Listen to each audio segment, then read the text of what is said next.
Muy buenas noches, amigos oyentes, televidentes, internautas, hermanos migrantes. Esto es Un Café con JJ por Ecuador TV. Los invitamos a que nos acompañen hoy en una entrevista con el sociólogo Hugo Acero Velázquez. Hugo es un experto consultor internacional en temas de seguridad, defensa y justicia. Fue secretario de Seguridad de Bogotá. Fue asesor en este mismo tema, incluso del Gobierno Nacional del Ecuador, y es columnista y académico universitario. Gracias a Hugo Acero Velázquez, con quien hablaremos pues de la inseguridad que está subiendo de tono en este país. Y la primera pregunta para Hugo, que está ya con nosotros, es: Hugo, desde tu visión, ¿Ecuador está perdiendo esta dura batalla contra el crimen organizado? Buenas noches, JJ. La verdad es que las cifras indican que es así. Y las cifras de violencia de manera particular. O sea, Ecuador pasó de ser un país que tenía una tasa por debajo de 10 homicidios por cada 100.000 habitantes.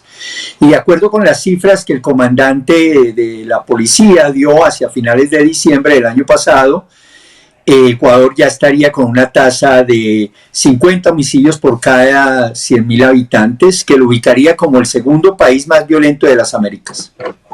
Bien, ¿y esto qué quiere decir en buen romance? ¿Que estos son números que no se pueden revertir o qué hay que cambiar en cuanto a la estrategia para combatir el crimen organizado?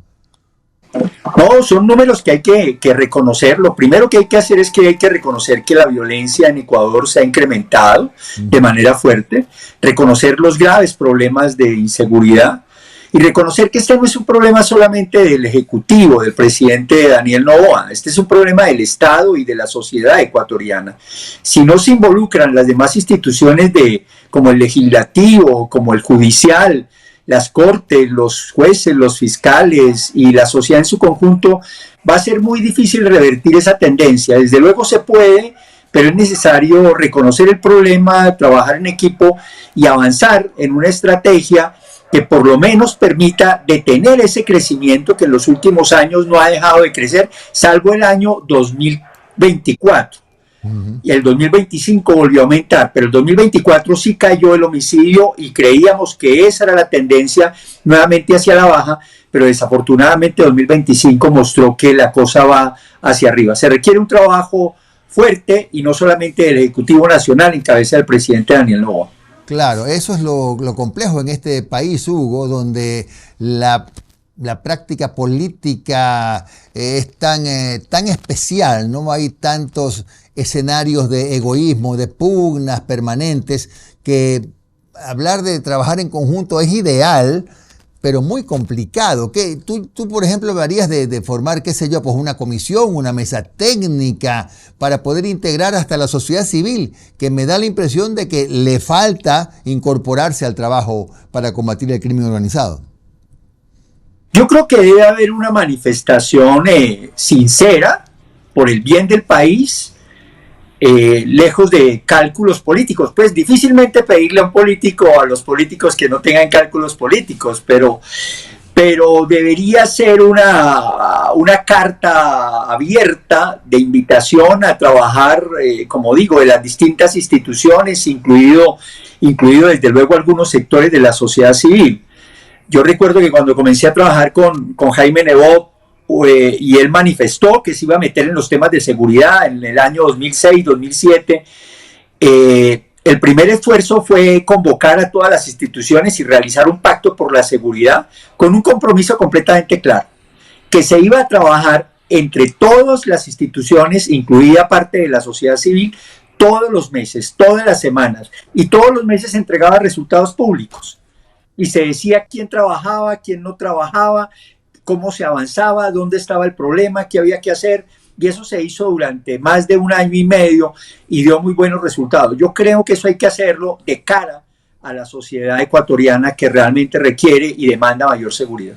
¿Cuán importante es para esta lucha contra la inseguridad, Hugo, el hecho de que los gobiernos provinciales, cantonales, juntas parroquiales se integren también en trabajos de control de la seguridad. Más allá de que tú conoces, Hugo, que en el Ecuador esta es una competencia exclusiva del gobierno, pero los GATS tienen maneras de intervenir. De hecho, Guayaquil, Quito lo hacen en alguna medida, ¿no? Pues esa es parte también de la estrategia de ese pacto nacional, y es trabajar con todos los alcaldes, con todos los prefectos, y desde luego a través de los gobernadores que el presidente delega y designa en cada uno de los territorios. Sin las autoridades locales, sin la participación de las autoridades locales, es muy difícil realmente obtener resultados. El presidente, desde luego, está con la nación, está en la nación, va a veces a algunos municipios, a algunos departamentos, a algunas prefecturas, pero el presidente no puede estar en los más de 220 municipios que tiene Ecuador. No puede estar al mismo tiempo, y quienes están de manera personal son los alcaldes, y en el caso de los prefectos, pues desde luego en sus territorios, pero eso requiere la coordinación de todas las instituciones, incluidos las autoridades locales. Claro. Ahora, ¿por qué crees que Ecuador está un poco manejando los mismos, no los mismos tiempos, pero sí las mismas situaciones que afectaron la paz en Colombia, ¿no? Se están dando prácticamente los mismos cuadros, los mismos escenarios, los mismos actores. ¿A qué se debe?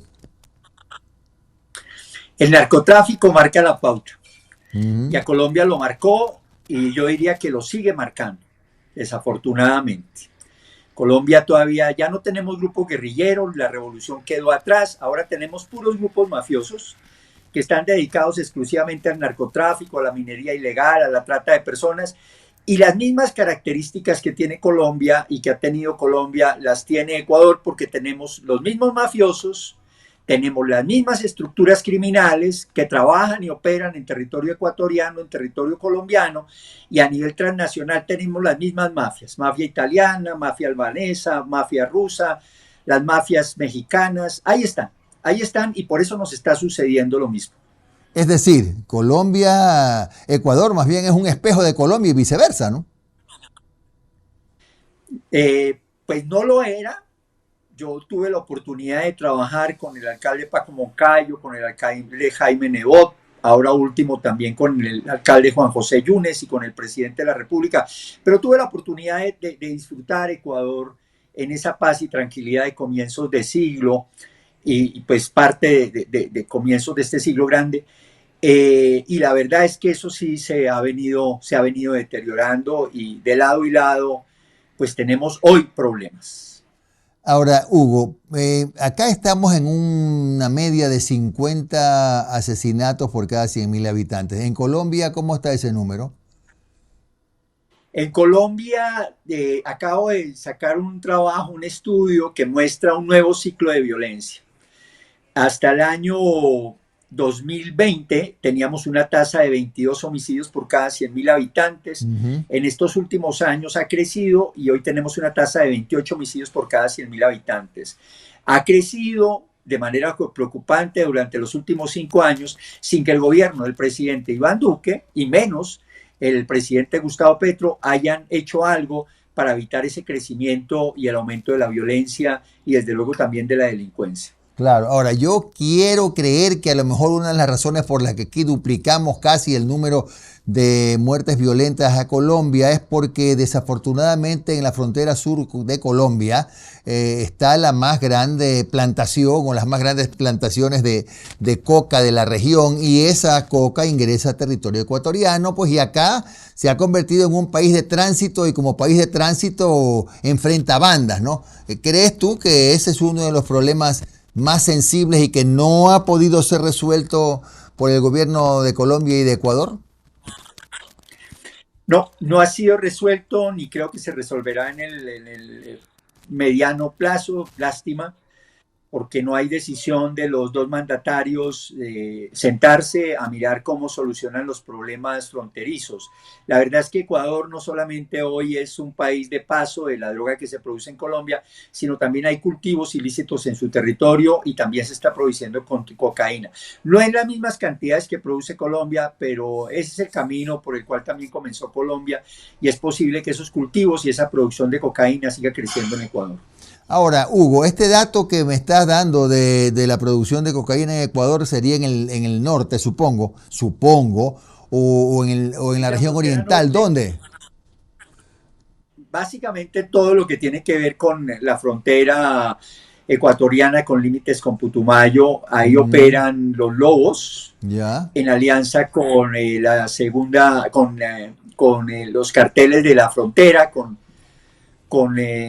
pues, con disidencias de las Ujú, FARC que pues se mueven. Las disidencias de las FARC están en Ecuador, ya en esa zona, ujú. y se mueven de manera libre entre las dos fronteras sin que los gobiernos hayan hecho una acción conjunta para Claro. detener tanto comandos de la frontera como Lobos y otras organizaciones criminales de Ecuador que también están ahí en ese territorio. ¿Cuántas hectáreas de coca hay sembradas hoy en el sur de Colombia? Se habla exactamente de un 25, entre un 25 y 30% de la producción nacional está con frontera con el sur del país. Eso incluye también, desde luego, la frontera con Perú. ¿No es tanto así como unas 300.000 hectáreas como trascendía? No, no, estamos No. hablando de 300.000 hectáreas hoy en Colombia a nivel nacional, pero Ya. tenemos hectáreas sembradas en el norte del país, en la frontera con Venezuela, en el oriente, en los llanos orientales, pero también en la frontera con Ecuador y Perú. Está claro entonces, Hugo, que debe darse una especie de acuerdo binacional Ecuador-Colombia para poder combatir de lleno el tema del narcotráfico, porque mientras sigamos aquí siendo un país de tránsito, esta guerra de bandas no va a terminar y por más capturas que hace, y las hace y muchas, el Frente de Seguridad del Gobierno Nacional, pues la violencia no cesa, ¿no? Y justo de eso vamos a hablar cuando regresemos, Hugo. Pero, no, por favor, lo que ibas a comentar. Listo. Ah, ¿ibas a decir algo? O No, lo hablamos al regreso? básicamente, Ajá. ¿Ah? como quieras, JJ, quedo pendiente. Bueno, entonces regresemos en unos minutos más para seguir conversando sobre la necesidad de este acuerdo binacional Ecuador-Perú, Colombia, para poder empezar a ponerle freno a esta irrefrenable guerra de bandas que hay en este país.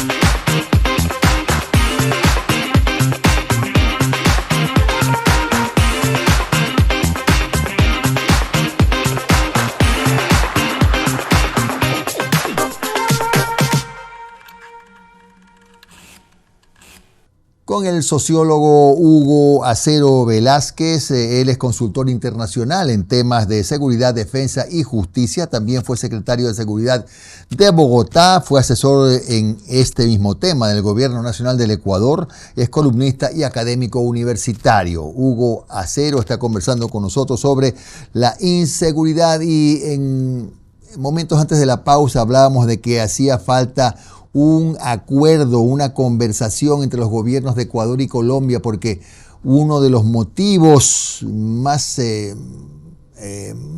influyentes en este drama de la violencia en Ecuador es el hecho de que a través de la frontera de Colombia con Ecuador se filtran toneladas y toneladas de droga que invaden el mercado y que convierten pues a este país no solamente en país de tránsito, sino en una guerra de bandas por espacios, por territorios, ¿no? ¿Y por qué no se habrá dado, digo yo, este acuerdo, esta conversación entre los presidentes de Ecuador y Colombia? Yo creo que está referido a las posiciones ideológicas de los dos mandatarios. Desafortunadamente, Gustavo Petro no ha sido el mejor aliado estratégico, tampoco el mejor diplomático, si se quiere, en las relaciones con Ecuador.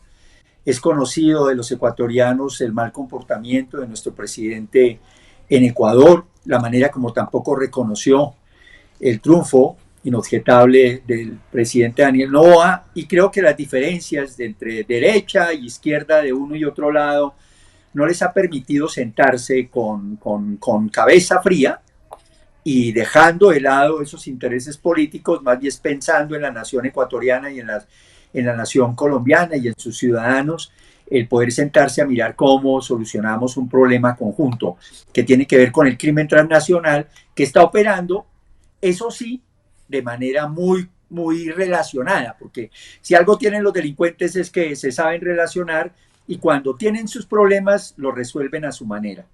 Pero hay más relación, hay más coordinación entre los delincuentes que entre los mandatarios y los gobiernos de Ecuador y Colombia.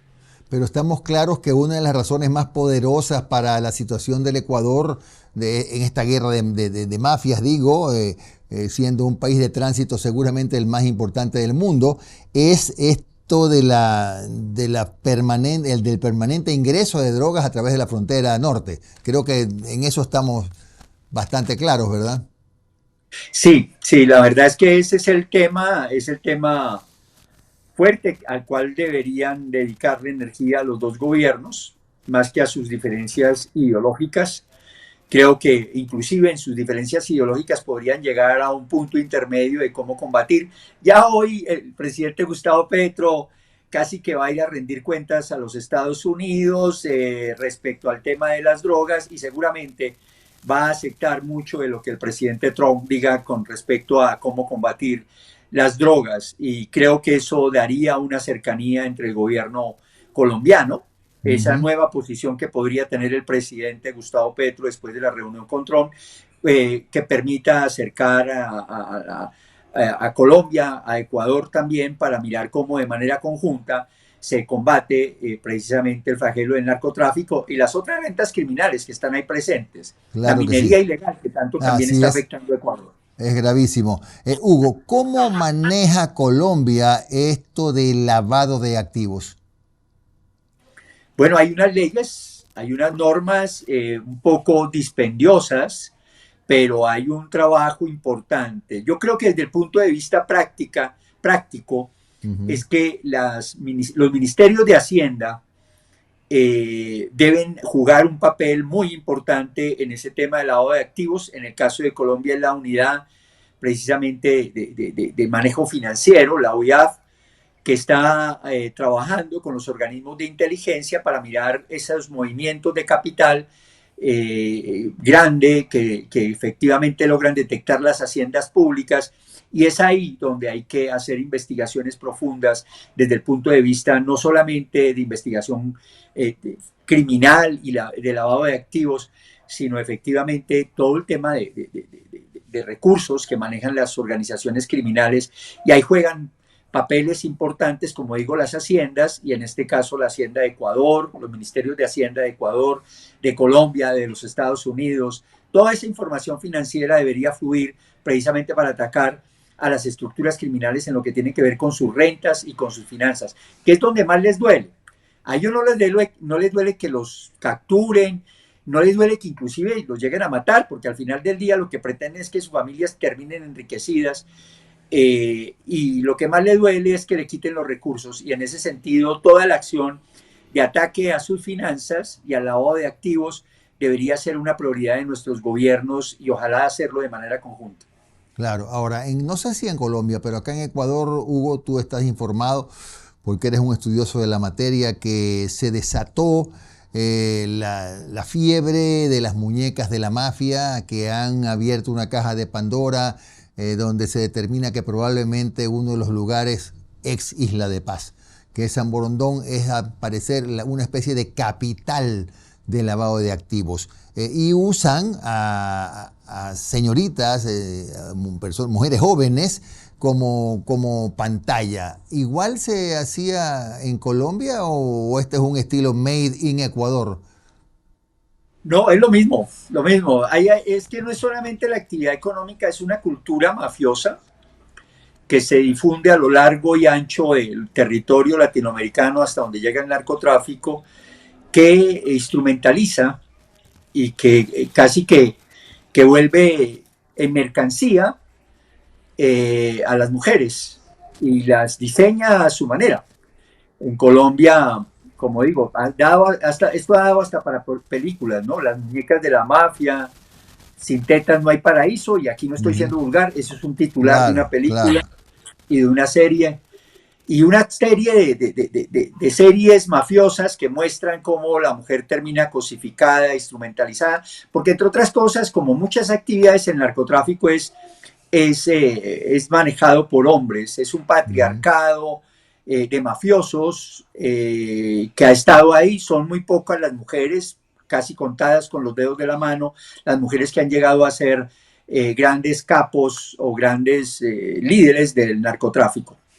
Ahora, estábamos planteando algunas alternativas de solución así en desorden desde que comenzamos el programa, pero para irlas ordenando, el diálogo binacional es fundamental, ¿no? Para ver de qué manera se logra controlar con esfuerzos de los dos países el ingreso diario e indiscriminado de drogas desde el país vecino Colombia.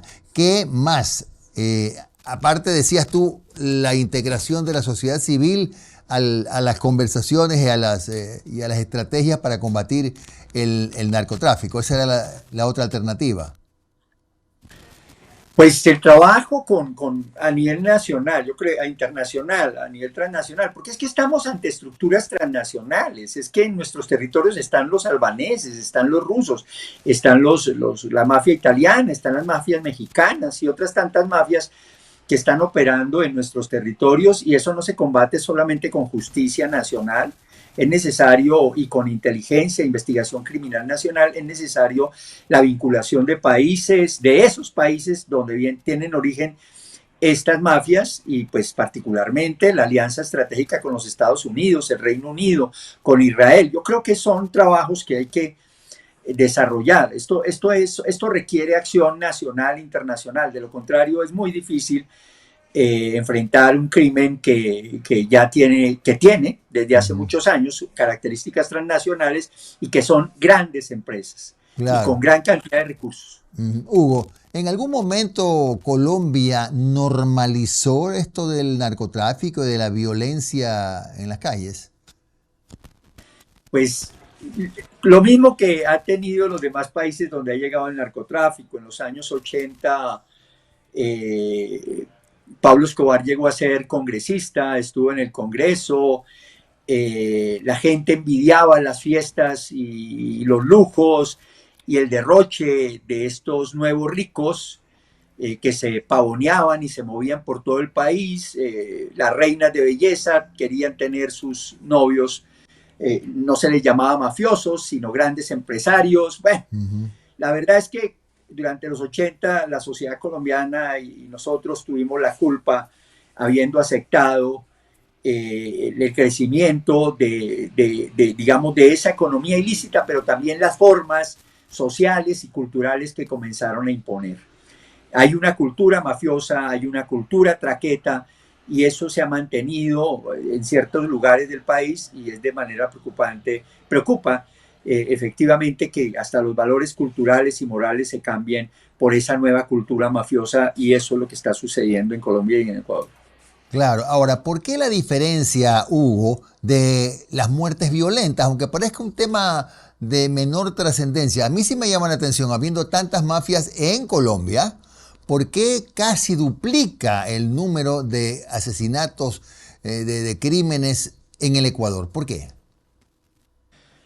Bueno, Colombia también tuvo una tasa de 80 homicidios por cada 100.000 Ah, habitantes caray. hasta el año 1994. Vuelve y sube más o menos a una tasa de 72 en el año 2000, y a partir del 2003 comienza a caer el homicidio hasta llegar a 26. Se ha mantenido porque sí, digamos, durante todos estos años hemos tenido una institucionalidad, tanto en seguridad y justicia, que se ha profesionalizado, que ha avanzado, y a pesar de los buenos, regulares y malos gobiernos, sobre todo de los regulares y malos gobiernos, se mantiene, digamos, una institucionalidad de seguridad y justicia bastante profesional y bastante robusta, aunque este gobierno desafortunadamente ha debilitado a la institucionalidad militar y policial en el país, y también, desde luego, diría que la manera como no ha asignado presupuestos a la justicia también lo ha hecho con la justicia. Claro, perfecto. Muchas gracias, mi estimado Hugo. Me quedo con algunas de tus iniciativas y sobre todo mencionar la importancia que tendría ese diálogo binacional, porque hasta el 2023 en la región de Putumayo y Caquetá había pues 57.000 hectáreas de coca y en suma, como lo dijimos, cerca de 300.000. Mientras no se sienten los dos presidentes de los dos países a conversar, a dialogar y a buscar estrategias conjuntas, el camino es todavía cuesta arriba. Muchas gracias al sociólogo Hugo Acero. Hemos hablado de la inseguridad que sube de tono en Ecuador y hay que seguir luchando para bajarlo. Nos vemos, Hugo. Un abrazo. Si me permite una ¿Cómo no? intervención. ¿Cómo no? JJ, yo creo que sin estar completamente de acuerdo con las acciones que desarrolla el presidente Trump y cuales también he criticado de manera pública, creo que esas acciones va a llevar no solamente a Colombia, con Venezuela, a entrar a trabajar de manera conjunta contra el narcotráfico y contra los grupos criminales que operan en Venezuela. Y creo que eso también podría llevar a que haya una alianza estratégica entre Colombia y Ecuador a combatir el narcotráfico en la frontera binacional. Perfecto. Muchas gracias a Hugo Acero Velázquez por su comparecencia aquí en Un Café con JJ por Ecuador TV. Gracias, Hugo, de nuevo. Y a ustedes, amigos televidentes, también muchas gracias. Volvemos mañana a las 10 de la noche. Que descansen.